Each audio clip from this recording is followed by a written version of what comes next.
So let's see how far we can get before I have to dispose of it, right? Okay, is it true, at least according to history.com, right? Because that's what I got access to. Is it true that the aims of the Arab Spring were about increased democracy and cultural freedom? Really? So you mean democratic participation, or rather accountability to the people, which then is going to have to deal with access to information so that you can actually make a decision about what your options are, right? But then there's cultural freedom. Yeah. Why do you keep underwriting everything with consumer options? Is that what HIPAA did? Oh my goodness. So is that where you took HIPAA? You want consumer options? Okay. Let's talk about consumption under democracy, right? Because then you also have to talk about when you actually make the decision, then you have to be held accountable for it.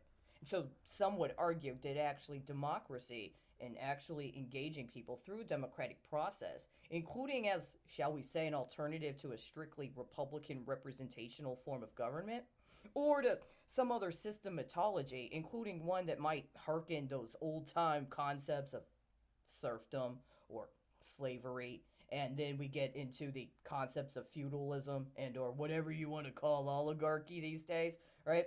So that democracy actually compels people to have a greater consideration of consumption, which then is going to impact our understanding of production, which ultimately gets to ownership of the means of production. And what does it mean to engage in a democratic process if you're not the actual owner of the productive process, right?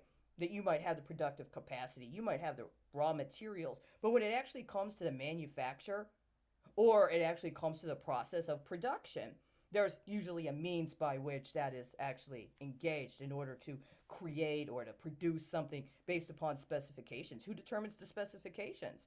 Who defines what the end result is supposed to be so that one can determine what goes into the production and or how and when you know you have a final product, which then is going to be connected to what you've determined around distribution.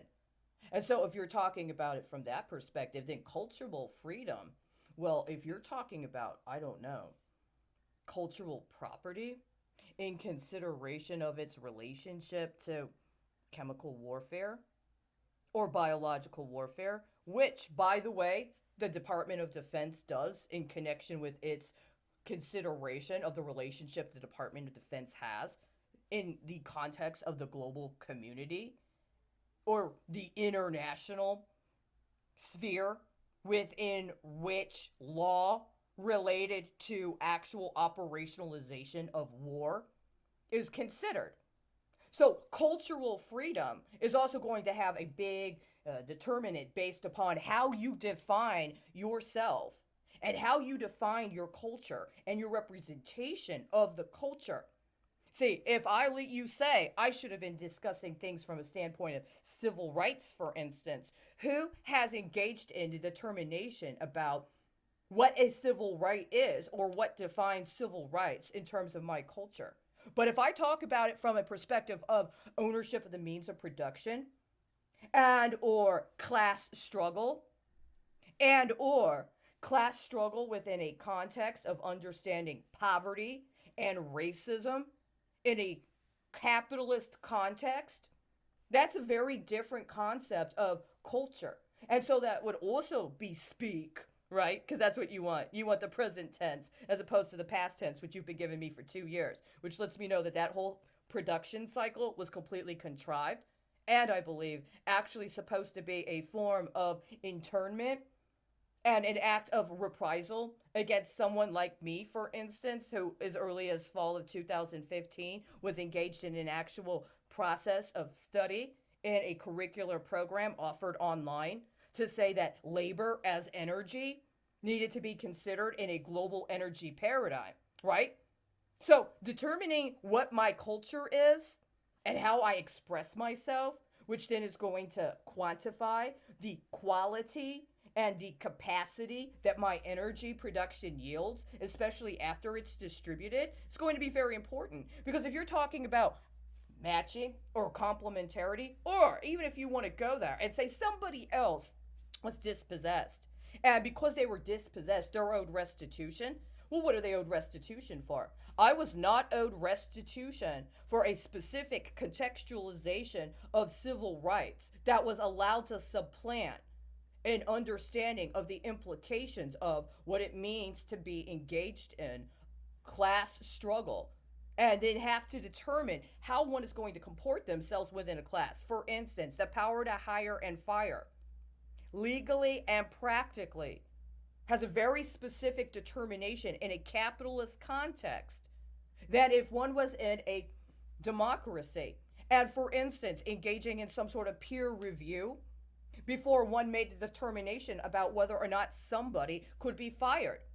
But if you're in a context of, shall we say, a bureaucratic collectivist model, or you're dealing with some kind of, I don't know, professional managerial class, and from that perspective, you're making determinations about who to hire or who to fire, then your class positioning and your accountability within that class is going to have a very distinct and different determination. So if you're talking about production from a concept or understanding of class, and then the struggle between classes when it comes to asserting and actually benefiting from the operationalization of the production based upon who has ownership of the means, well, that's a very different kind of cultural consideration.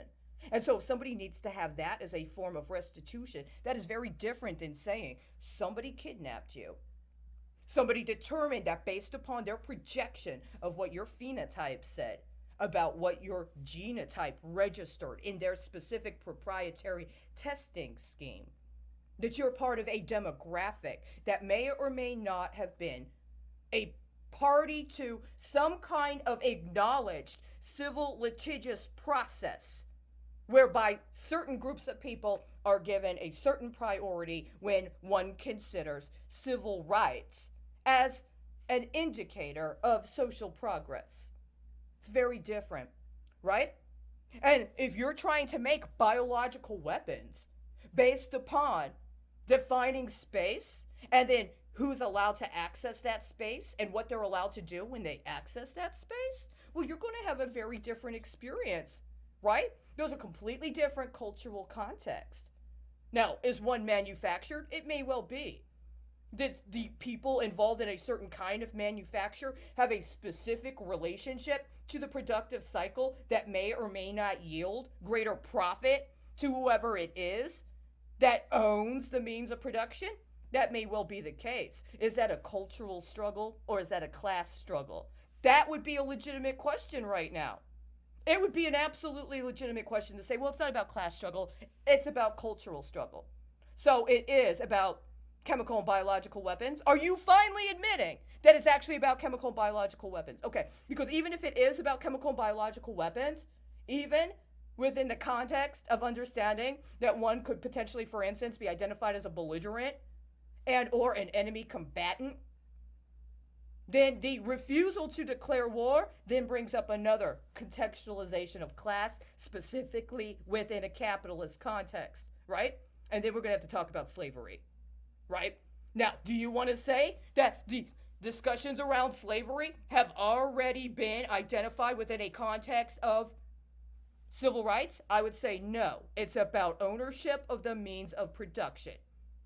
It is about property and who gets to claim a human being as their property. And you know what? I found plenty of case law last night. Can you believe that? I even found quotes from publications. You know, there used to be journalists and newspaper editors that talk specifically about slavery and its relationship to property and ownership of property. Yeah, right? Okay, does this clear things up? Because it's not, I mean, I'm not saying it's not about civil rights. I might be, but the truth of the matter is, all the products that you've patented in the expropriation of my life have not been about civil rights, right? And that's why you don't want anybody to know about me. Because if they were due restitution for having their culture completely dispossessed of them, then there's a couple of things. A, the standards whereby that restitution was provided would not be on your fucking terms. So you wouldn't get any fucking credit because there's no legitimacy to what you're doing. Even if you're trying to say somebody's been victimized, somebody's been catastrophized, and as part of your brave and gallant effort in acknowledging their resiliency, you're going to compensate them for their performance. There's absolutely nothing legitimate about you saying that you can use my culture to do that. It's about class struggle, right?